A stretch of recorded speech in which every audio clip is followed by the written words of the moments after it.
Wasn't Eve the first woman?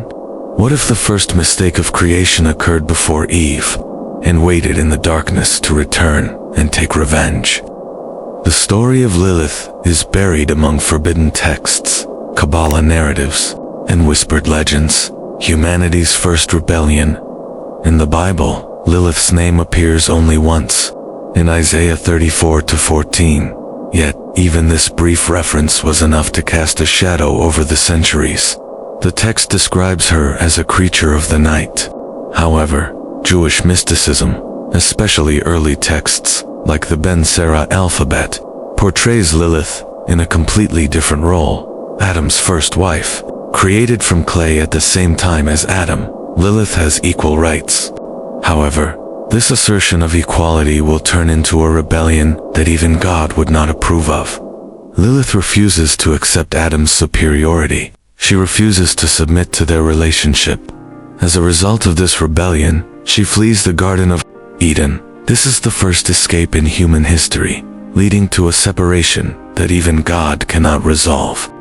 Lilith rejects 3 angels sent by God, sends Uno and Samangelof, and curses anyone who challenges her judgment. But the question arises, did Lilith truly escape, or was she driven far away? And if so, where did she go? Some traditions say she dwells in the deserts of Edom, others in the depths of the sea. In some sources, she is associated with demons, in others with fallen angels. However, Lilith's true terror is not her invisibility. She embodies humanity's deepest fears. While she is seen as the primal archetype of the desire for independence and female liberation, she also becomes a demon who preys on children, a figure of destruction. In other words, Lilith is both victim and perpetrator. She is both the voice of rebellion and the echo of a curse. Over time, Lilith's symbolism has spread across different cultures. In Mesopotamia, Lilitu appears as Lamashtu in Sumerian legends. These figures are depicted as beings who kill babies, roam the night, and haunt nightmares.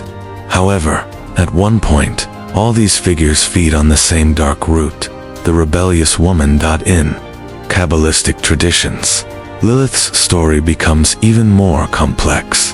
In the Zohar and other mystical texts, Lilith merges with the fallen angel Samiel, and together they give birth to dark entities and demons. These demons disrupt human life, particularly by disrupting women's fertility, babies' health, and men's sleep. This is why it is customary in Jewish tradition to hang Lilith amulets on babies. But the true fear behind these narratives is that Lilith has not been forgotten. She has not been destroyed. She has emerged from paradise, but she still lies there, waiting in the darkness, on the edge of the abyss. Lilith's story is much more than a female narrative. It is the first challenge to God's order, the first demand for equality, the first rebellion. Her rejection is a challenge not only to Adam, but also to man's predetermined destiny, the obligation of obedience, and male dominance. And so Lilith is a figure in history that never dies. She whispers in the darkness, gaining power as long as her name remains unspoken. Yet, remembering her today is like reopening a door, like returning to the gates of paradise. Lilith left paradise, but her story didn't end there. It actually began there. Adam was left alone, and God created Eve to fill Lilith's void. However, this new creation would never escape the shadow of the first woman, for it wasn't just Adam that Lilith rejected. It was the very order God had established in some ancient texts. After leaving paradise, Lilith encounters other beings who chose to separate from God. Chief among these is Samiel, an angel identified with Lucifer in some narratives. This being, alienated from God's light, yet still possessing divine wisdom, merges with Lilith, and they have children, unidentifiable, unclassifiable, feared beings, demons, devils, dark spirits. These creatures roam the spiritual fringes of humanity, whispering in the night, wreaking havoc on minds and bodies. Their existence is like Lilith's vengeance, the leader of an unseen army, the Queen of Darkness. In Kabbalistic traditions, Lilith is known as the Mother of Night. Her union with Samael is seen as one of the greatest attacks on the celestial order. As recounted in the Zohar, Lilith's bond with Samael was so powerful and dangerous that it caused God to split the world in two. Their union is an anti-order, a counter-creation, the very opposite of the divine order. However, these narratives treat Lilith not only as a demon, but also as an archetype. She is not merely a creature come to steal babies. She is also a symbol of women's resistance to oppression. Lilith is the name of an ancient rebellion against the system that attempts to control women's bodies, will, and freedom. Therefore, the figure of Lilith transforms and develops throughout history. In some feminist movements, Lilith has become a symbol of women's liberation and equality.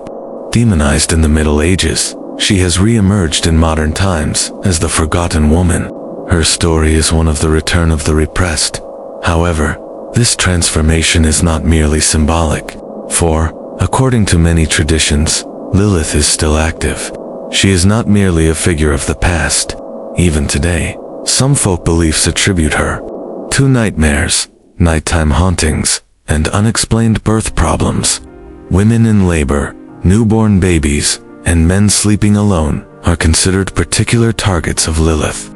Therefore, talismans, prayers, and amulets have been used to protect against her influence.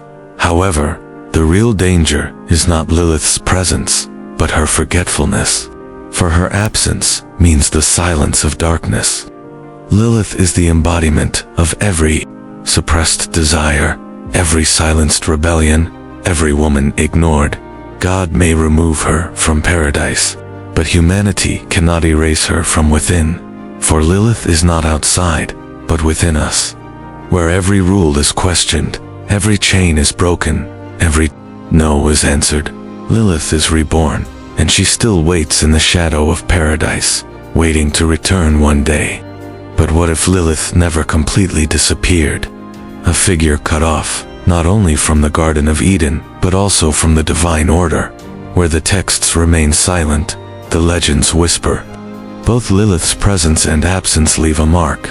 She is not merely a woman. She is a resistance, a primal rebellion, a protest echoing in the shadow of creation. According to some mystical interpretations, Lilith was not alone after leaving the Garden of Eden. She encountered other beings. In some legends, she merged with beings from the depths of the sea, and in others, with wind spirits that roam the void. Could the children of this union be as terrifying as the Nephilim? Kabbalah texts such as the Zohar claim that Lilith merged with demons to give birth to dark races. While these beings may appear like ordinary humans, they carry a different spark within them, a rebellion, a crime, a curse. Lilith's children are not only biological beings, but also symbolic figures. They represent an entire cultural memory.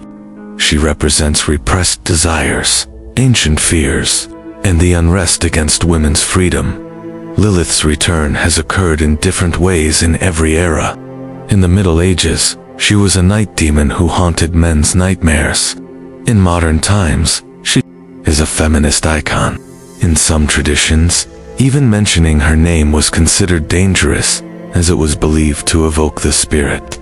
For this reason, her name was suppressed in some prayers with special formulas. But why? Because Lilith was not only a mythological figure, but also a representation of uncontrollable power, an unbridled identity. Interestingly, some Gnostic texts also offer versions depicting Lilith and Eve as twin souls. In these texts, Lilith and Eve are created from the same source, but have chosen two different paths. Eve submits, while Lilith rejects. This duality reflects the tensions that have affected female identity throughout history. Submissive and rebellious, domesticated and wild. Some sources say that Lilith opposes not God, but the method of creation. She was enraged when she was denied her right to be created, not from dust, but from pure light. This anger isolated her, but also liberated her. Perhaps Lilith's exile was not a curse, but a divine separation of sorts. Some commentators argue that Lilith was not punished by God, but rather left the Garden of Eden at God's behest. This suggests a conscious separation, not a punishment. However, this freedom came at a price. Lilith's existence left a shadow legacy for humanity.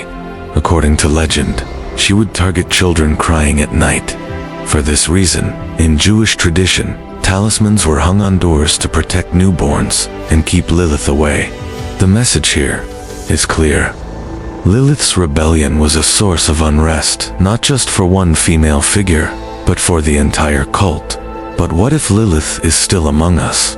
What if her energy lives on in the anger of every rejected woman, in the shadow of every repressed desire? Therefore, Lilith should be read not merely as a character from the past, but as a reflection of the spiritual world of today. Her story begins anew, not when it ends, but when we think we have forgotten it.